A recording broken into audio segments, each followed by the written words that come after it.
Hi, good evening. It's Friday evening and it's time for Hold No Bars with Manzoor Nadir on MTV. Let me apologize for last week. Last week we were suffering from the flu, and while we were trying to make it, it was a bit overwhelming. And I know a lot of persons in our country today is reeling from this flu. It's a nasty one with a dry cough and attacking everyone from children to the big people. So take care and ensure you see a doctor.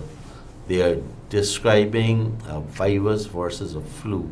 Viral infections don't get solved with antibiotics. You have to get antivirals.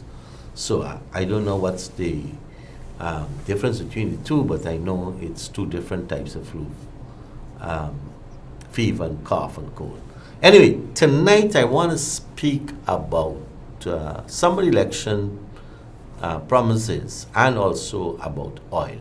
So we've been somehow avoiding oil. I don't know why. In fact, the oil steal that happened 3 years ago, that 4 years ago, that Raphael Trotman said we had to sign because of the crisis with Venezuela, and so we had to rush to sign it. Now, there are so many untruths that are told about this oil steal. No, I didn't make a mistake, I'm not talking about oil and S-T-E-E-L. I'm speaking about oil, S-T-E-A-L, right? So this oil steal rather than an oil deal. Recently, there was a publication which said that Guyana will be robbed some 55 billion US dollars. Now, is this thing kind of being blown out of proportion? $55 billion over the contract with respect to this current production facility just 120 miles north of Georgetown, right? It is estimated that at 120,000 barrels a day, gross revenue from oil annually will be in the vicinity of 24 to 25 billion US dollars. And these fields could run up to 40 years. So 25 by 40, we're talking over $1 trillion, right? 25 billion barrels by 4 is $1 trillion US dollars. And we will get 14% of it. 2% royalty, 12.5% of profits, and they're saying that's going to translate to 14.5, 16, whatever it is. But we stand to get about $160 billion over the life of this current well. Now, I spoke about the untruths that have been told about this oil deal. Let's back up when this thing was announced, right? First, Minister of Natural Resources, Raphael Trotman, refused to disclose the oil contract. He refused to disclose his oil contract. And so there was pressure on him. He got married, I think it was October in 2017, right? And a month before that, he was adamantly refusing. He says it's sensitive. We can't disclose it. The pressure mounted, and then finally the government relented and disclosed the oil contract. Then we saw exactly what we were getting or what we had gotten into. Next, we were told that, look, a year later, Raphael said, hey, we had to rush and sign this deal because of the troubles with Venezuela. And we needed to have a big brother on our side, regardless. So this dispute with Venezuela was so important that we needed to have the presence of a big U.S. oil company in Guyana waters to help mitigate the challenges of Venezuela territorial borders. And so they had to sign the deal. We were also told that, look, this deal, cabinet didn't know about. There was denial. It was signed by a certain set of people. Then Raphael also said there's a man at GGMC called Dennison, Noel Dennison, I think the full name is. That Dennison was the lead negotiator. And he just signed. He put the blame on Dennison. Now, when you're a minister, you run your ministry. You are given a ministry to run and you run it. The ministry can't run you.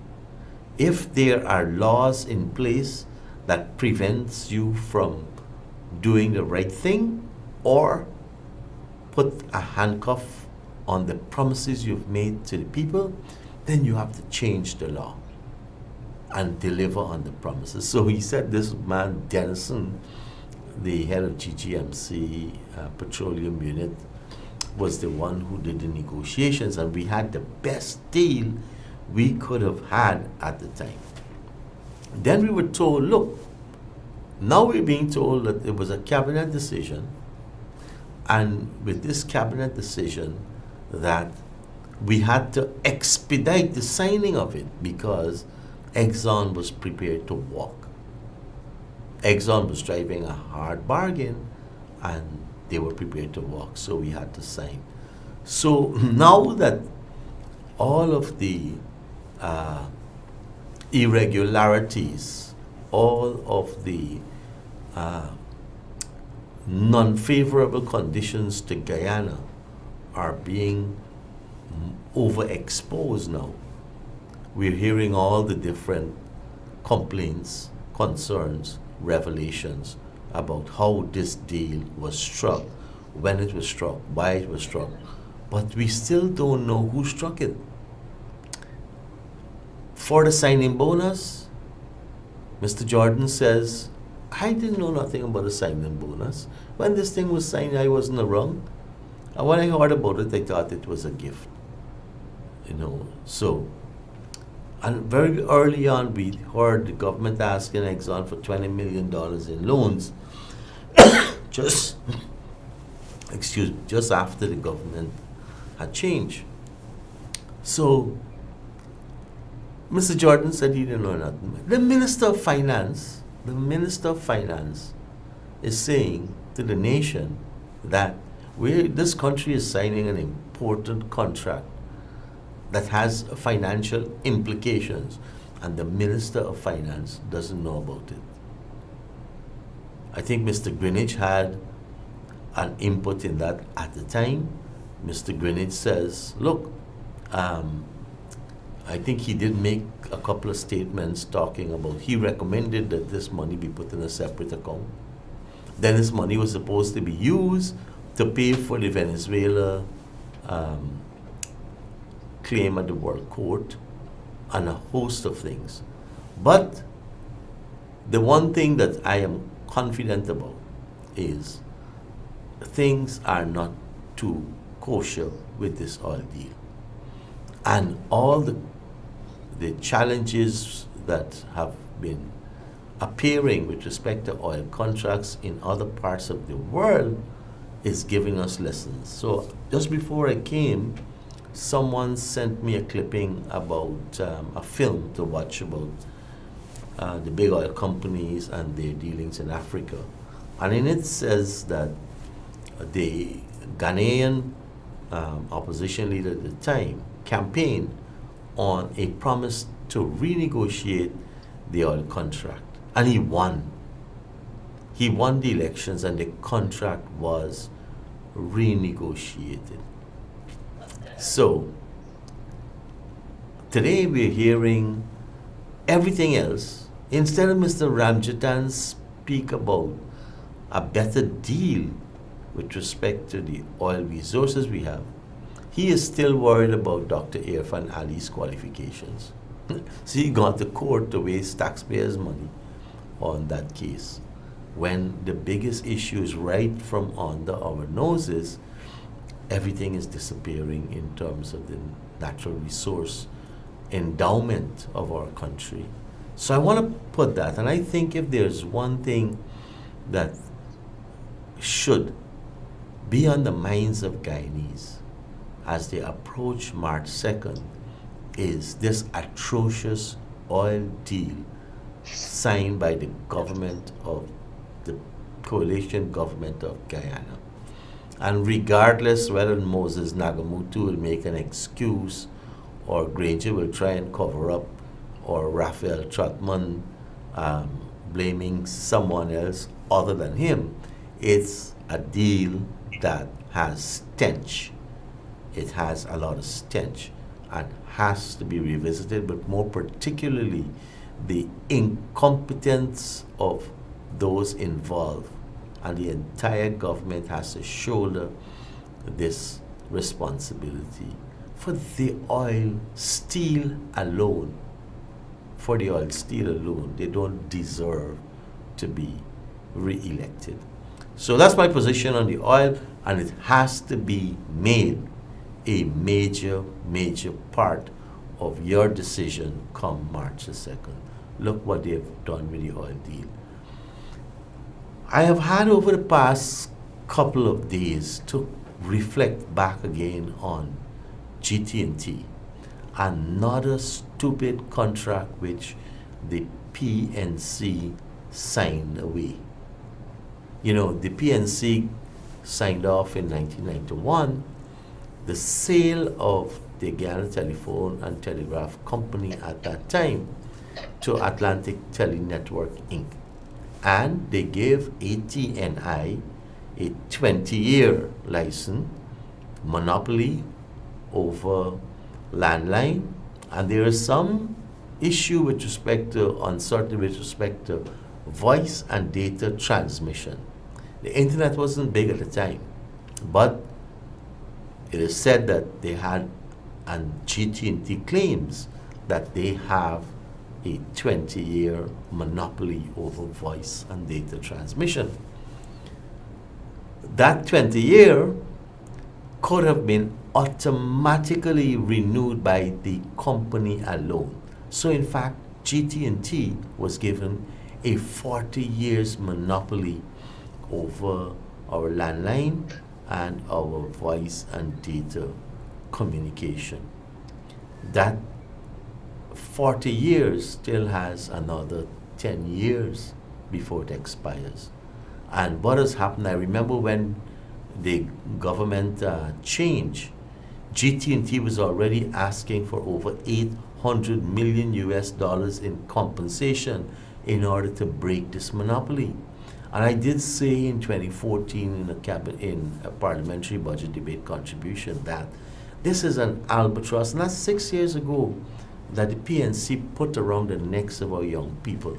So if we are supposed to deliver these 20,000 online graduates in the next 5 years, this internet is going to be key.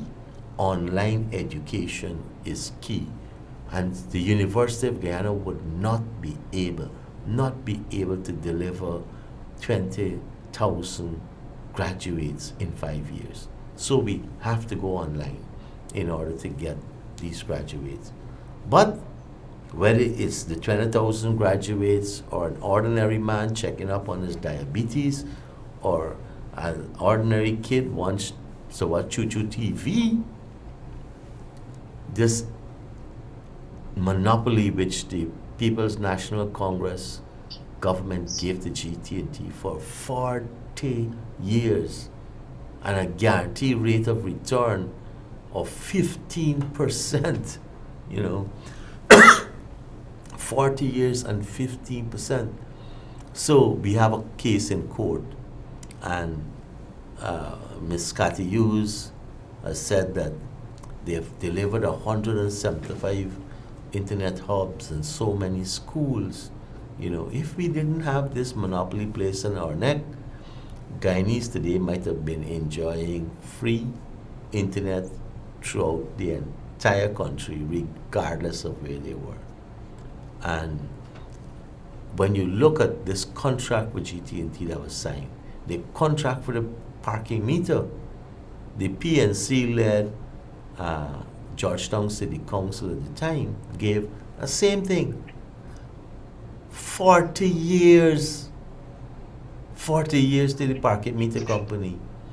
And now we have this oil contract. Wow. So clearly they have a problem with negotiating in the best interest of all. Before I open the lines, and so oil, I want to hear your views on oil. Let me get, yes, so some calls are coming through. One caller says here that maybe next week you can discuss how to vote. Right, definitely the Friday before the elections, we'll talk about. I'll walk with a sample of what a ballot paper could look like and how to vote, right? But those who have voted before know you have to vote twice. Once at the top and once at the bottom, and we're asking you to put that X in the box next to the cup.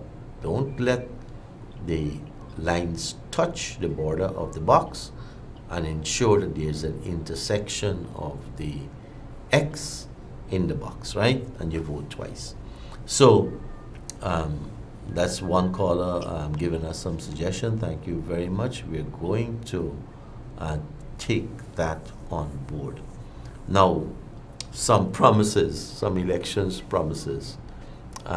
First, let me say thanks to the hundreds of persons who turned out earlier this week at Flamboyant Square, where the PBPC had what is termed a grand public meeting. Very well turned out. I think 2 weeks before, the PNC, anchored by Coretta McDonald, was at that same square. They walked in with a few persons and they had their meeting. We had a wonderfully large meeting last Tuesday at Flamboyant Square. So all of you from the Eccles area who turned out, and I saw some people who are not from the area who did come to the meeting, but they do work in the Eccles area. So thank you very, very much. It was an excellent meeting, a great presentation by the young star, Mr. Hugh Todd, and we had the young attorney, Miss Pariag, there, along with yours truly and Mr. Neil Kumar. So thank you very much. We have coming up on the East Bank 2 other big events. We have on Valentine's Day, I'm going to November the 14th because those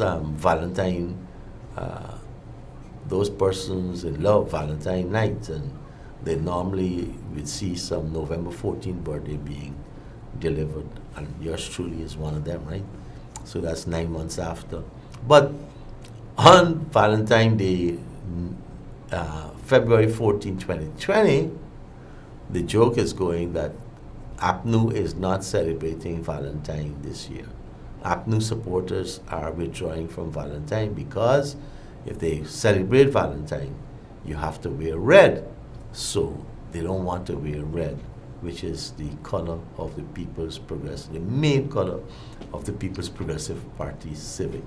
But on Valentine's Day, you have a date. You have a date with the PBPC at Hurstelling. I think it's Rumshop Street, and there's going to be a grand public meeting there.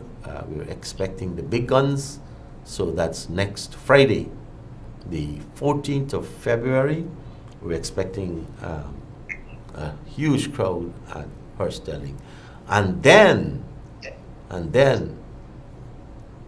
February the 20th, the Diamond Market Tarmac is going to be another one of the grand rallies for the People's Progressive Party Civic at Diamond on February the 20th.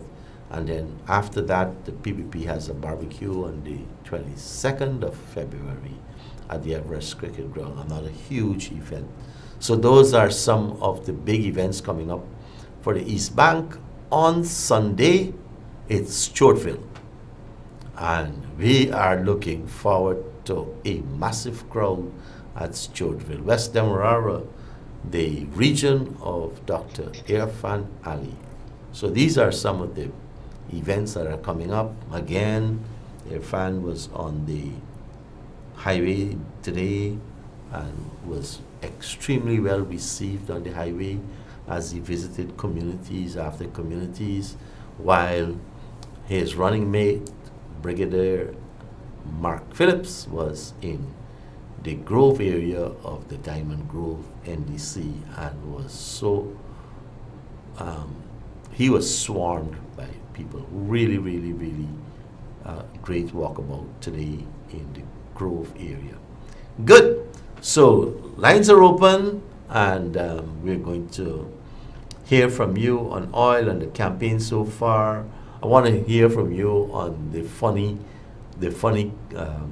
comments from any side with respect to the promises that are being made. I think this weekend, the last 2 days, the biggest joke around town was the appointment of the two new ministers. Two new ministers were appointed this week. Hi, good evening. Hold no bars. You are on the air. Good night. Good evening. I'd like to know where Jamaica Diamond is. What? Where Bingasa Diamond, if we got party or if we got rally or what really big. Yes, he had a rally. So David Granger was at the Diamond Tarmac on Wednesday and had a good crowd, yes. But he had one of his meetings. So, yes, David Granger was there with his team. But, again, the bullyism. The PPP, since the 21st of January, had put up its flag around that tarmac, all the lantern posts, the cups, and the flags. You know what these people did? They took down all the PPP paraphernalia. Now, the convention is, if you go on a lantern post, if you go on a post, if you go on a public facility, and you see an opposition paraphernalia, you don't take it down or you don't cover it over. Decency says that you put yours alongside. You don't take it down. So, what they did was take down, and I should have shown you the pictures. I have them in my phone, but at Diamond they took down all of the PPP paraphernalia from the tarmac, and they put them in garbage bags. They have this song about putting jaggery in a garbage bag or something like that. Yeah, so they put them in garbage bags. They owned the tarmac. They owned the Diamond tarmac. And they took down all the flags, and they put them on the ground, put them in garbage bags, burned some of them. Yes, they did. We have some pictures of that also. They burned some of them.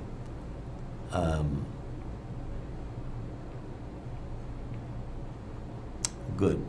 So, someone is reminding me about Trotman here, saying something made him sign. He gets revelations. Prophet Raphael Trotman. So another one says, good evening, Skipper, welcome back. My family and I missed you last week. This is our fact-finding program. Good. Nice topic tonight. Wondering why you kept avoiding all along the topic of oil. Maybe next week you go. Right, good. So, yes, we're not avoiding oil. We are speaking about oil, and we have to speak about oil frontally because while oil is a blessing, it's also one of the biggest lure for the biggest thieves. And so far, we haven't seen this coalition government dealing with us honestly and transparently with respect to oil.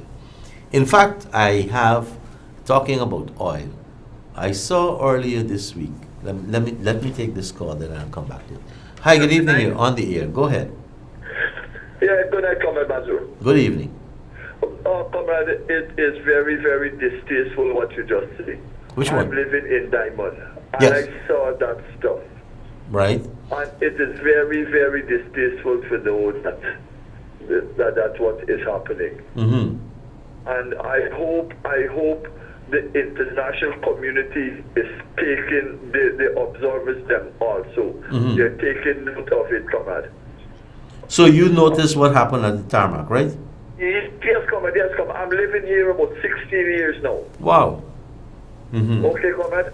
Also, I have said again and again, Mm-hmm. when Dr. Ali is facing the court, all who are living in the houses, kids them that been provided by the PVP, all of us should have gone to court. Mm-hmm. Because the lands that we got is supposed to be undervalued too. Exactly. Same principle applies. Exactly, but some of our people are reluctant to go to court. We have to go and support Dr. Ali. Mhm. He has been wrongly charged. Mm-hmm. He has been wrongly charged. Also, Comrade, what is going on with this Tell me, case now? mm-hmm. Now we hear Monday coming, the Court of Appeal supposed to rule about something that the Attorney General has taken up. I mean, if that case, which I don't have confidence in the Court of Appeal, Mhm. especially the two bright judges have that no 34 is the half of 65. Mm-hmm. I don't have no confidence in those two people. Mm-hmm. So therefore, if they rule now the whole election gone here, why again? Mm-hmm. Yeah, okay. I'm concerned about that, Comrade. Yeah, well, I want to mention two things, right? You know, earlier this week, a clip came out from the United Nations Geneva office. Every year, every 5 years, countries have to go to Geneva and they have to answer on issues of human rights on a report, a country report that is made. And so the country that is being reported on, they send their ministers and senior diplomats to Geneva, right? And different countries get a chance to ask questions. And two things came out of the review on Guyana. One, the United States expressed their concern about free and fair elections in Guyana. And secondly, they expressed their concerns about the fairness of the court. The fairness of the court. So your observation, caller, is spot on. This observation about the courts is making us look really, really bad and mediocre. So let me just forward some pictures to Kevin, EVINMTV, forward. Okay, what? So, Comrade, so just one more point. Go ahead. Comrade, I am surprised at Diane Rajkumar. What she are talking about choice, she already a coalition supporter. Mm-hmm. She already, so why are she going into court? Why don't we challenge certain people? I don't want it to call him, but why she don't challenge her own qualification? Mm-hmm. She must challenge her, she must pretend under the court as Kemraj Ramzatan and them. Why don't she ask the court to let Kemraj say if Dr. Jackio is saying lies that what he saw on records from the Citibank records in America? Mm-hmm. Why don't she challenge that? Exactly. Why don't she challenge that? That is what I hope when a PPT government is power, I hope y'all would do the nice thing of putting some of these people them in jail, because I know Nagamutu and Ramses are afraid of that. A PPT government now would really destroy them. But we don't have to destroy them. If the evidence is there, you have to face the music, comrade. Exactly. You have to face it. If there is no evidence, like what they were with Chante y'all, Mm-hmm. they can't do nothing. Right. But if the evidence is good, we're seeing the evidence glaring. Mm-hmm. So if we have to appoint outside people to try the cases, so be it, comrade. We have to go down the line, so be it. Good. Thanks a lot. Yeah, you have a good night, sir. Good. Okay, I don't know if Kevin, I sent you 3 pictures and he's working on it. One is a 32nd video because that one was taken on the 22nd of January. That's just after the PPPC volunteers would have put together their work on the diamond market tarmac. And that was like 2 weeks before the PNC rally. I didn't even have an idea that the PNC was going to be there on what day. But it's like we started flagging since January. And so you'll see what the diamond tarmac look like, and then you'll see the pictures of the PPP flags on the ground, right? And they had cleaned that facility, and I'm trying to get a picture of what it looked like after they removed all of the flags. So, but I'll find one. I'll find one. Don't worry. Okay, so Kevin, tell me when you're ready so we can put them up, right? So Kevin will put up 3 pictures here. So this here is a short clip that I had made because I was going into Diamond that morning, and let Kevin just back it up one more time. These are the flags that they removed. They put in garbage bags, dump on the ground. That's decency, yes. So there are the garbage bags of the PPPC flags. Decency. Great. So Kevin, one more time with the video, please. So there, that was the work that was done on the evening of the 21st.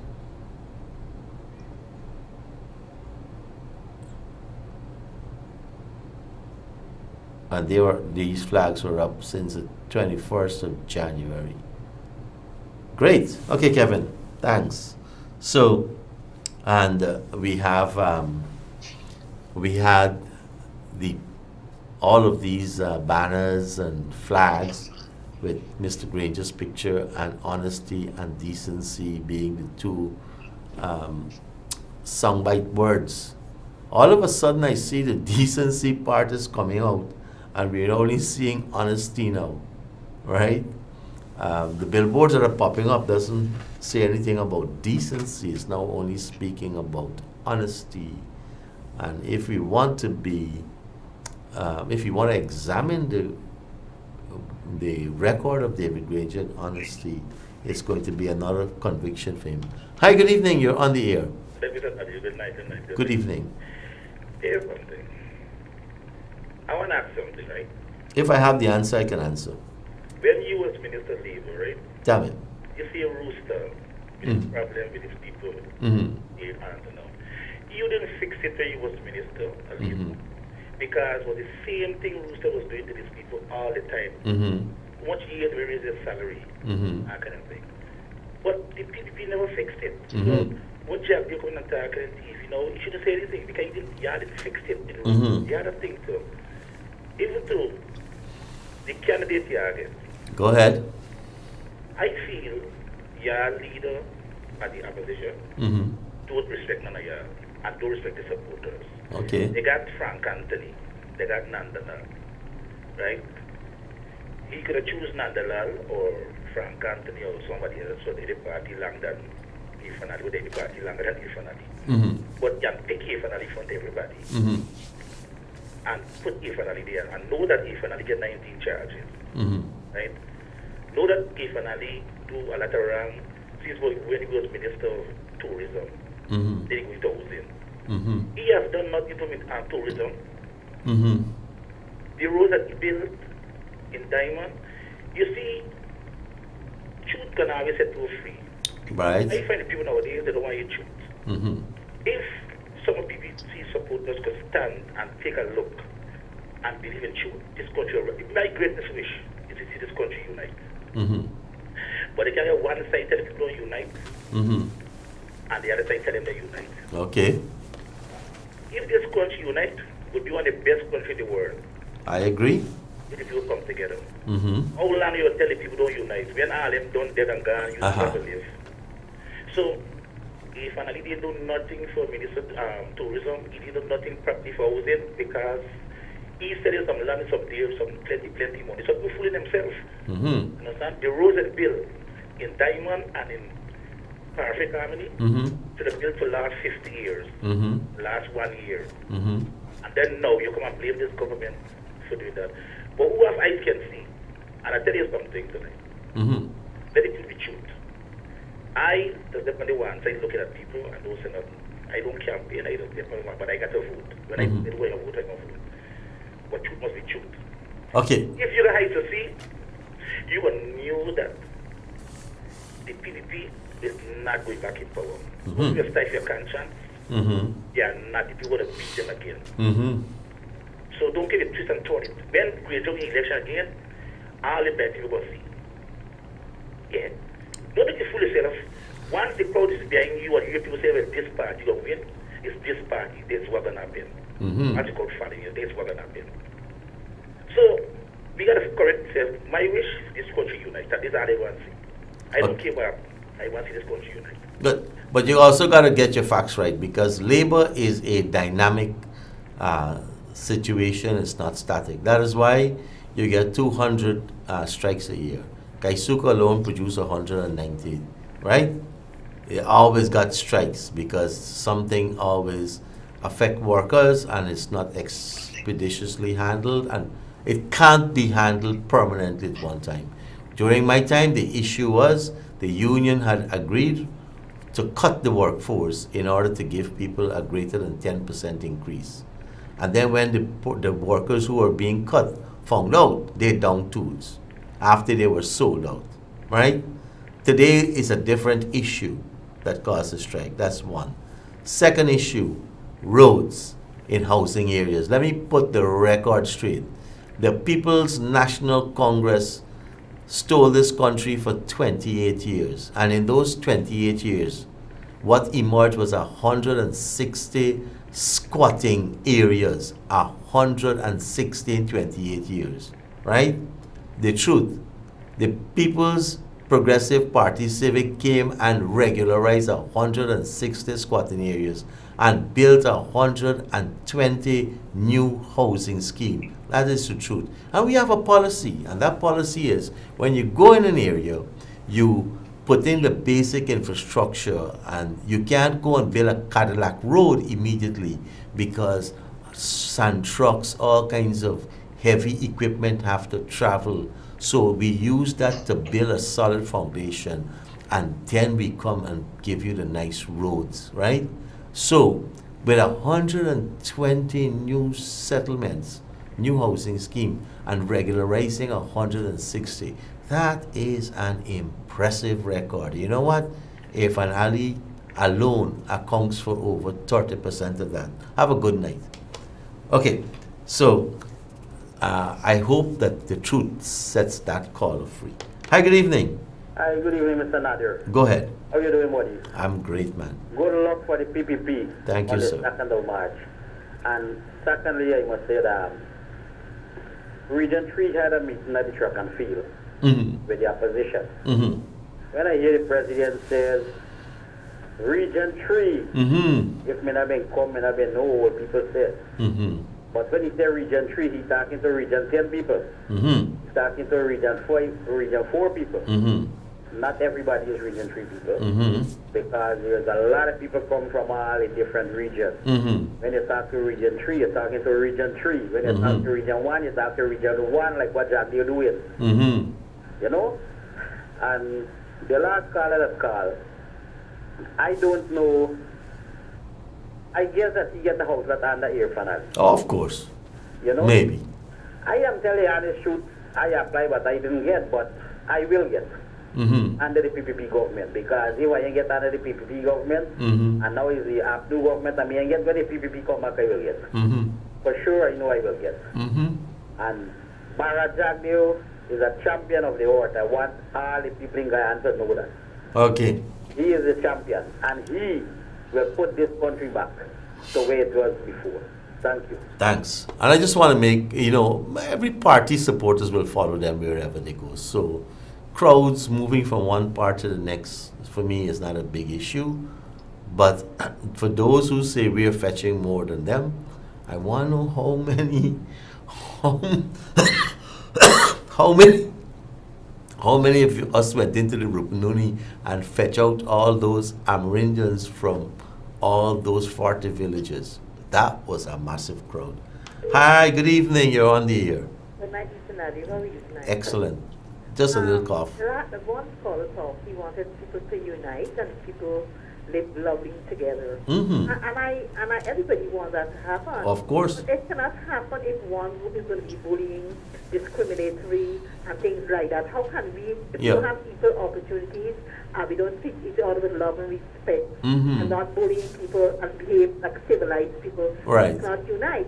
And we can only unite when people treat each other with respect and stop being unfair and racial discrimination towards people. Thank you. Thank you very much. Hi, good evening. Okay, cut that person off. Sorry, cut that one off too. Okay, excellent observation, young lady. Respect. A person can't in the city of Georgetown fly a PPP flag. Ridiculed. Yesterday we were in Land of Canaan, in the place that was that is known as Egypt. And by the time we start setting up for the meeting, gosh, you see the rowdiness come out with their noise makers, and they put on the few paraphernalia for the opposition. And I want to say credit to the Ghana Police Force, and most of the officers there were women. Push them back, and those who were disrupting got them to leave. And that's what we have. That's how we have to behave if we're professional. You're on the air. Hold no bars. Go ahead. You're on the air. Okay. Person couldn't wait. A person couldn't wait. Good. Yes. So that was Land of Canaan. So we talk about honesty and decency, and I keep saying it requires for us to respect the views of others. You're on the air. Go ahead. You gotta lower the volume for me. Okay, so we got a sign up there, man. Lower the volume, right? So that one was horrible. Hi, you're on the air. Go ahead. Yeah, good night. Good evening. Good night, Mr. Nadir. Good evening. Research assistant reporting. Excellent. Right? The line is yours. 2 weeks to research. We got 2 weeks to research. I know what you're going to do with me tonight. I'm giving you the time. Give me when I go in. Thanks a lot. Here now. These junkies, when they steal something, and it costs $1,000, right? They just go sometimes and sell it for $100 or $50. Yes. Is it possible that we got politicians behaving in that same manner? I don't want to say politicians because No, I want to find something. Just you know what I'm talking about. you got to say some. Some, right? Okay, good. They give away $50-60 billion, maybe for 20 million. Right. Yes, go ahead. I sound correct? That sounds like a junkie deal. Yes, it sounds like a real and a junkie politician involved. Excellent. Right? And I think you're fooling me with certain things, You say America got this thing in Miami, there's anything account of suspicious account to this place. No, we are monitored, yes, we are monitored. But what happened to the Capital One account with Ramjet and no blinking and go on there? Because if it's in America, I don't think they're monitoring the accounts of Americans in America. Ramjatan might even be a dual citizen. We got to watch this. Yeah. Well, I want to present something tonight, right? I would like to examine what is the method that will be employed by the EU, right? Because they were saying they're not interested in how the election is run. Who wins the election, but how is this one, right? And I want to know if this investigation will be a thorough and an in-depth investigation, and what will be the method that they're using, right? So I will read now. The European Union observation team has stated that they are only concerned with the how the election will be won, and not with who wins it, right? but will the how be based on examining superficial factors, or will it be of a substantive nature? That is, will they take into consideration that the electoral procedure, the electoral infrastructure, namely GCOM, is bound by and definitively committed to a political party and have to date done everything within their power to enforce the stipulations of that party. And while we are on the substantive how that the EU is embarking on, if the EU team has the resources, they could probably verify the Global Witness report on Guyana, and if it is valid, that would present a prima facie case of collusion and valid reasons for ExxonMobil to keep this administration in place by using its wide range of inducements as leverage or as some form of coercion. And if the EU, if their presence, that is the EU, in GCOM is just formal, meaning that they are just going to be sitting without understanding how the electoral system works, then probably the election can be rigged right in GCOM, and they might not know because they have resigned or relegated themselves to an unsubstantial role. So to conclude this EU team seems to be on a fact-finding mission rather than trying to present these elections from being rigged. Right, Pat? Good. So, I take my last week on this speaking one. Yeah, giving you both too. All right, good. That was it.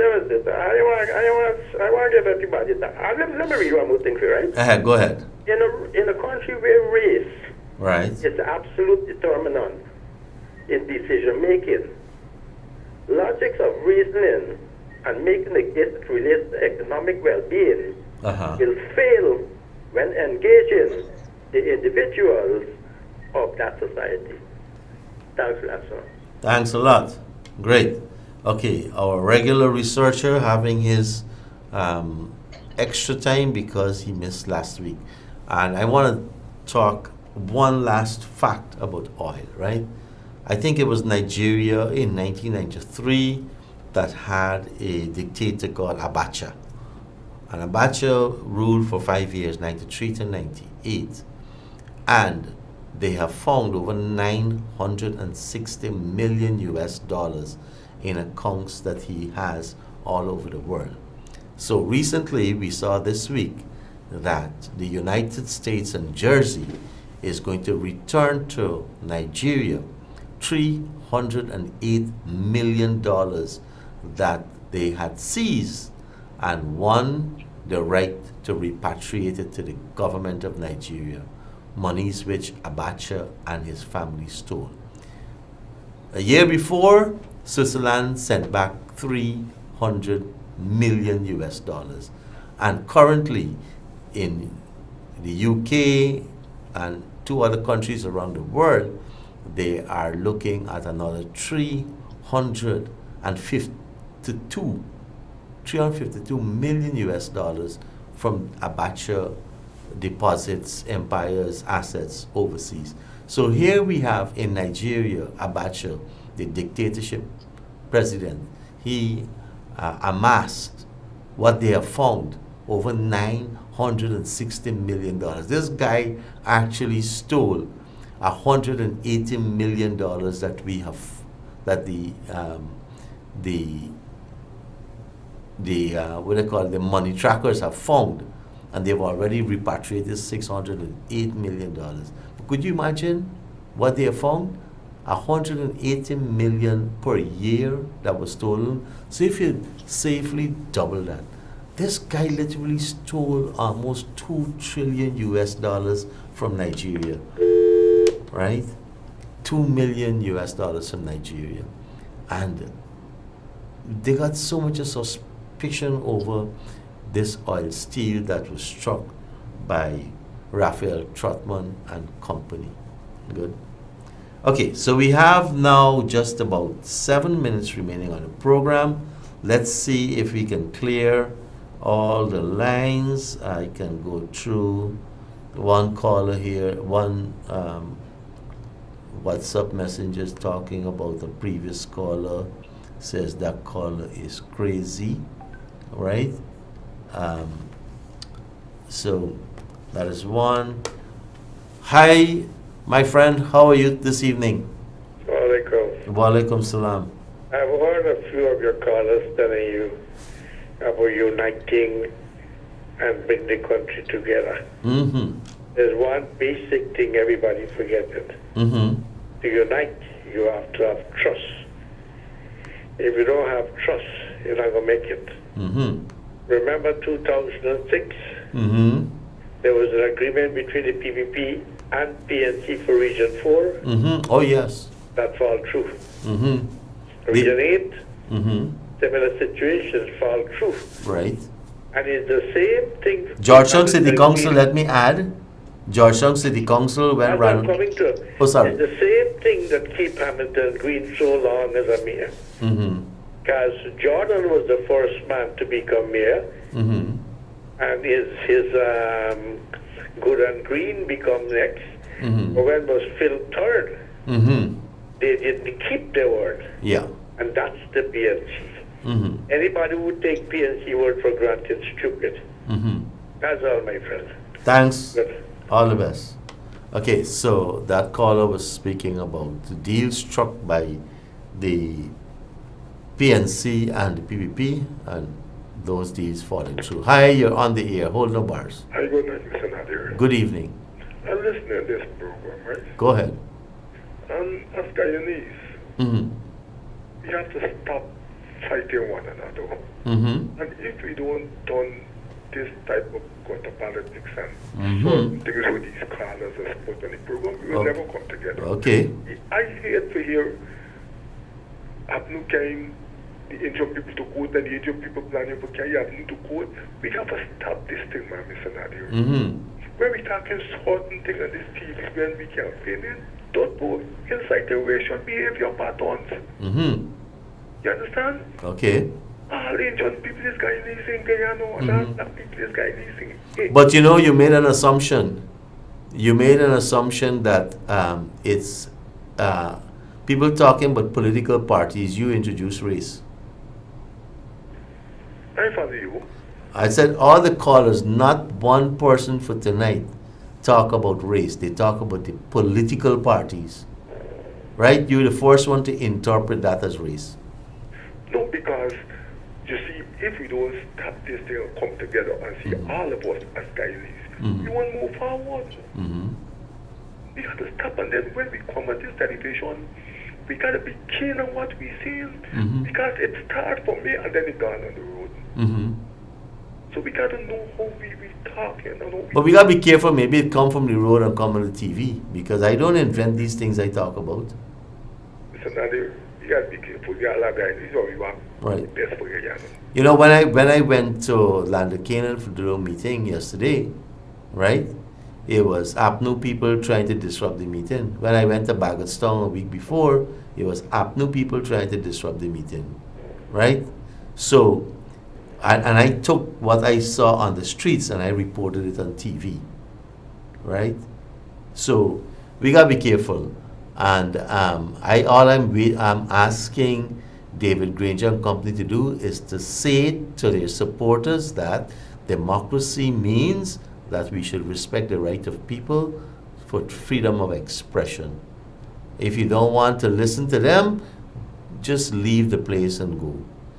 If a PPP person is don't want to be tolerant of a PNC person speaking in front of them at a public meeting, then close your door or go for a drive. Right? That's all I'm saying. Respect and give persons the right to express their views. Okay, Archie, go ahead. Mr. Nadir, we got to come together. I agree with you, in fact, I have a quotation I was going to end tonight with, and that's Martin Luther King. You know what I told Kwame? Uh-huh. I said, Kwame, if the PPP in power, and all would do while they in power, they do it for them, they do it for Guyana and for Guyanese. Mm-hmm. When Abnu in power, all what they do it for themselves. They do it for Guyana and for Guyanese. Okay. And that's what we got to see our future moving ahead. And Right. we will be able to come together and unite better. Thanks a lot. And I leave you with the quote as we come down to 10:30 of Martin Luther King. He says, "We got to live together in love as brothers, or we're going to perish together as fools." Thank you very much. Good. On that, let me bring the curtains down on this evening's program and the program Hold No Bars for February the 7th. On behalf of Kevin, the directors of MTV, and on my own behalf, thanks for being part of our program this evening, and you have a great rest of the night. Thank you very much.